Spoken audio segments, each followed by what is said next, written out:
Banyak banget yang tanya tips diet di bulan puasa. Langsung aja ya kita simak tips-tips dari Diet Santuy. Nah, karena memasuki bulan puasa ini banyak banget yang nanyain soal cara diet di bulan puasa, aku mau share caranya di video ini. Sebagai notes, karena aku bukan muslim, aku benar-benar bikin video ini dari sudut pandang soal gizi aja. Mohon maaf kalau ada kesalahan ya. Oke, langsung aja kita mulai ya. Sebenarnya diet di bulan puasa dan tidak di bulan puasa secara garis besar itu sama aja. Tapi memang perlu ada beberapa penyesuaian. Kenapa harus disesuaikan? Karena ada perbedaan di 6 hal ini. Yang pertama tentunya ada pergeseran jam makan. Biasanya kalau makan sarapan, makan siang, makan malam seperti itu ya. Sekarang harus makan di jam buka, terus habis itu di kisaran tarawih mungkin sama di jam sahur. Lalu penyesuaian yang kedua, tentunya kamu harus menahan lapar karena ada jam berpuasanya. Kalau biasanya kamu bisa makan seharian gitu ya selama kamu bangun, sekarang harus menahan lapar. Lalu yang ketiga, spesialnya puasa di bulan Ramadan ini, bedanya dengan diet puasa pada umumnya seperti OCD ataupun intermittent fasting seperti itu ya, kamu harus menahan haus saat jam-jam puasa. Kalau diet puasa yang lain kan kamu boleh minum ya, kalau di bulan Ramadan ini kan nggak boleh minum. Terus yang keempat, mungkin kamu juga perlu penyesuaian di waktu-waktu berolahraga, karena ada jam-jam di mana kamu tidak makan dan tidak bisa minum.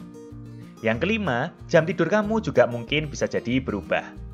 Yang keenam, terkait menyikapi tren-tren yang ada di bulan puasa, karena mungkin ada kebiasaan-kebiasaan budaya-budaya yang biasa dilakukan orang-orang di bulan puasa ini, yang mungkin bisa mempengaruhi diet kamu juga. Nah, penting untuk menyikapi 6 hal ini dengan baik, supaya puasamu lancar.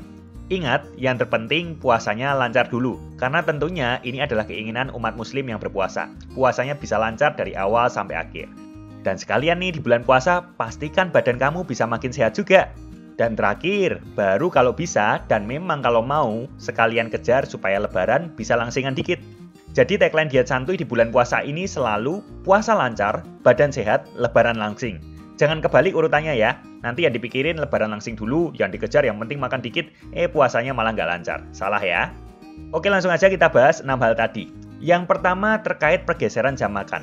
Jadi sebenarnya ya sesuai nama poinnya, ya tinggal digeser aja sih jam makannya ya. Overall, misal kamu sebelum puasa target makannya di 1800 kalori. Sarapannya 600 kalori, makan siang 600 kalori, makan malam 400 kalori, cemilan 200 kalori. Ya sebenarnya waktu puasa tinggal digeser aja sih. Misal berbuka nyemil 200 kalori. Terus makanan besar untuk berbukanya 600 kalori. Setelah tarawih 400 kalori dan sahur 600 kalori. Totalnya sama, 1800 kalori. Beres. Kalau misal asupan kalori dan juga makronutrien sama aja, ya bakal sama aja kok efeknya. Simple kan? Ini aku bilang begini, asumsi kalian sudah ngikutin Diet Santuy dari lama ya. Jadi konteksnya paham soal komposisi dan juga porsi makanan yang baik. Kalau belum paham, tonton lagi aja video-video Diet Santuy dari awal. Tapi memang di sini ada beberapa panduan yang better kamu pertimbangkan untuk lakukan. Utamanya soal pemilihan makanan saat sahur dan juga berbuka. Karena ini nyambung ke poin kedua dan poin ketiga. Nah, karena poin kedua tadi, kamu akan menahan lapar cukup lama ya, sekitar setengah hari ya. Maka sahurmu perlu dibuat agar kamu bisa kenyang dan berenergi sepanjang kamu masih dalam waktu puasa. Isilah sahurmu dengan makanan yang lengkap, yang gizinya seimbang, dan usahakan tinggi protein dan juga tinggi serat. Dengan demikian, kamu akan bisa kenyang lebih lama, dan berenergi lebih lama juga. Untuk mencapai hal ini, kuncinya adalah komposisi makanan pokok, lauk protein, dan juga sayuran yang baik. Jangan sahur cuman makan mie instan sama nasi doang ya. Itu ya dominan karbohidrat aja, nanti kamu jadi mudah lapar. Selain itu, gizinya juga nggak lengkap. Trik lainnya, kamu juga bisa melengkapi sahurmu dengan cemilan yang tinggi protein dan juga serat. Salah satunya yang aku rekomendasiin adalah soyjoy. Karena soyjoy ini merupakan satu-satunya snack di Indonesia yang bahan baku utamanya mayoritas terbuat dari kedelai murni. Nah, kedelai sendiri kan terkenal tuh, tinggi serat dan juga protein. Selain tinggi protein, tinggi serat, teksturnya juga padat, jadi bisa bantu kamu kenyang lebih lama. Makan soyjoy saat sahur, kalorinya bantu kenyang lebih lama. Oh ya, terkait dengan poin ketiga yang menahan haus, saat sahur tidak disarankan minum minuman berkafein seperti kopi, teh, minuman berenergi, dan juga cola. Karena kafein sedikit banyak punya efek diuretik. Diuretik ini membuat tubuhmu lebih mudah mengeluarkan cairan. Nanti takutnya kamu lebih mudah dehidrasi juga. Lebih baik juga sahur tidak mengkonsumsi makanan yang terlalu tinggi sodium. Misalnya nih, makan fast food, ataupun konsumsi mie instan yang sudah saya sebut tadi ya. Sodiumnya itu tinggi, dan sodium ini bisa bikin kamu lebih mudah haus juga. Nah, kalau sahurnya sudah on point, makanan yang famous saat bulan puasa tentunya adalah saat berbuka juga. Pas berbuka sendiri, karena poin ketiga tadi kamu sudah menahan lapar dalam waktu lama, dan juga sudah menahan haus juga dalam waktu lama, Kamu boleh start makan takjil dengan yang manis-manis, tapi manisnya pakai tanda kutip nih. Manisnya bukan berarti langsung jor-joran, es teh 3 gelas, ataupun es tinggi gula lainnya. Kadang kita salah kaprah dengan statement berbuka dengan yang manis. Gula darah memang dalam posisi rendah karena kamu sudah berpuasa selama itu ya. Tapi diisi manis, tanda kutipnya manis di sini itu harus tepat juga. Yakni sumbernya yang gizinya lengkap dan porsinya juga yang wajar. Aku saranin manisnya kamu dapetin dari buah-buahan, misalnya seperti kurma dan juga pisang. Karena selain dapat gula, kamu juga akan dapat serat dan juga mikronutrien lainnya. Tambahin protein dikit, misalnya kayak yogurt plain gitu juga boleh kok, makin lengkap lagi gizinya. Minum air cukup juga ya ketika berbuka karena kamu dalam kondisi dehidrasi. Nah, beberapa saat setelah mengawali dengan takjil, kamu boleh tuh makan besar untuk berbuka ya, lengkap seperti biasa dengan komposisi gizi seimbang dan porsi yang wajar juga. Nah, kuncinya saat berbuka di sini adalah mindful ya. Jangan karena sudah berpuasa lama-lama seperti itu terus kalian merasa bisa balas dendam. Sama aja dong nanti ya. Nah, sisanya sih di tengah berbuka dan sahur, pastikan aja kebutuhan cairan dan gizi kamu tercukupi. Sering-sering minum dan juga masukkan makan besar lagi atau cemilan lagi di kisaran jam-jam tarawih untuk mengisi kekurangan slot gizi kamu apabila memang diperlukan. Lalu masuk ke poin keempat nih, soal olahraga. Nah, terkait olahraga, umumnya disarankan berolahraga di 2 waktu ini. Yang pertama, sebelum berbuka. Alasannya, karena setelah berolahraga, kamu bisa langsung minum dan juga makan. Jadi nggak dehidrasi dan bisa langsung kemasukan gizi setelah berolahraga. Di jam olahraga ini disarankan olahraganya yang tidak dalam intensitas terlalu tinggi, ya karena kamu belum makan. Lalu, waktu yang kedua adalah sekitar 2 jam setelah berbuka. Misal nih, saya puasa ya, mungkin ini waktu yang saya pilih, karena saya prefer makan dulu sebelum berolahraga. Kuncinya adalah pemilihan makanan yang tepat saat berbuka aja, yang nggak terlalu lama dicernanya, apabila memang ingin berolahraga di jam-jam ini. Karena sudah makan dan minum dulu, intensitas olahraganya bisa lebih tinggi ketimbang berolahraga sebelum berbuka. Olahraga di luar jam ini kurang ideal sebenarnya, terlebih saat jam puasa, jauh dari waktu berbuka seperti itu. Karena tentunya olahraga membuat kamu mengeluarkan cairan, jadi lebih rentan dehidrasi. Dan sebagian orang bisa lemas dan pusing kalau setelah berolahraga tidak diisi makanan. Memang sih tergantung olahraganya apa, tapi saya sarankan kalau olahraga di kisaran 2 jam tadi aja. Lalu kita masuk ke poin kelima nih, soal tidur. Nah, karena ada yang namanya sahur, buat kamu yang nggak terbiasa sholat subuh, mungkin nggak biasa bangun pagi-pagi.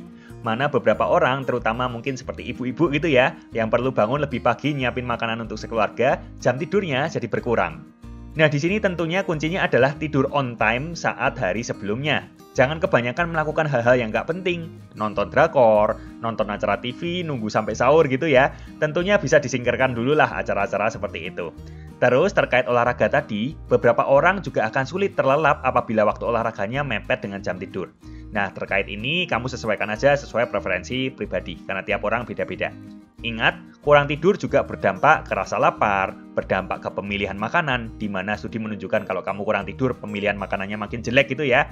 Pengaruh juga ke performa kamu, dan tentunya juga pengaruh ke imun tubuh kamu. Jadi, berusahalah untuk mencukupi kebutuhan tidur kamu, meskipun mungkin berkurang daripada bulan-bulan yang lain.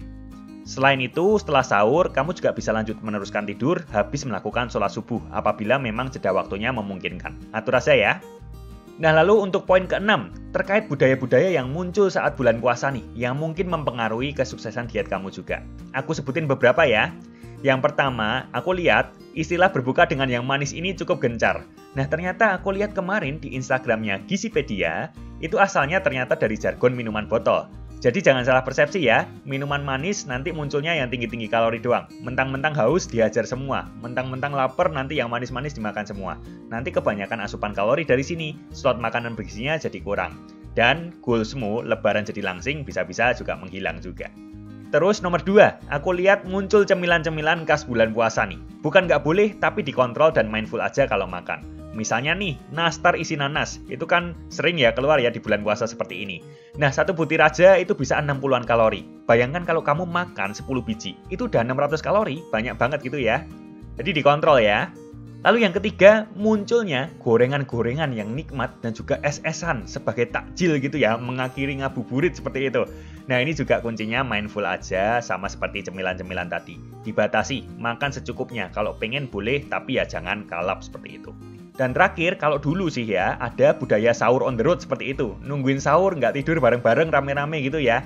Nah, sekarang sih tidak disarankan ya. Selain bikin jam tidur kamu makin berkurang, plus tahu sendirilah lagi musim seperti ini, ya better dihindari aja. Oke, paling itu tadi bedanya diet di bulan puasa ini dengan bulan-bulan lainnya. Semoga tips dari Diet Santuy ini bisa membantu kamu untuk menjalani puasa kamu ya. Nantinya selama bulan puasa ini aku akan share berbagai video soal puasa di YouTube Diet Santuy, di playlist puasa. Di sana juga sudah ada video puasa dari tahun lalu nih. Jadi kalau kamu belum nonton, kamu bisa tonton ulang lagi. Nantinya playlist ini juga akan aku lengkapi. Jadi jangan lupa subscribe dan bunyikan lonceng notifikasi ya untuk video-video selanjutnya. Terima kasih sudah nonton sampai akhir. Kamu bisa klik kotak yang ditunjukkan anak panah ini untuk join ke tim Diet Santuy, di mana kamu akan dapat materi belajar diet, alat workout gratis, plus programnya juga, dan juga grup untuk tanya jawab dengan aku. Selamat berpuasa dan see you di video selanjutnya.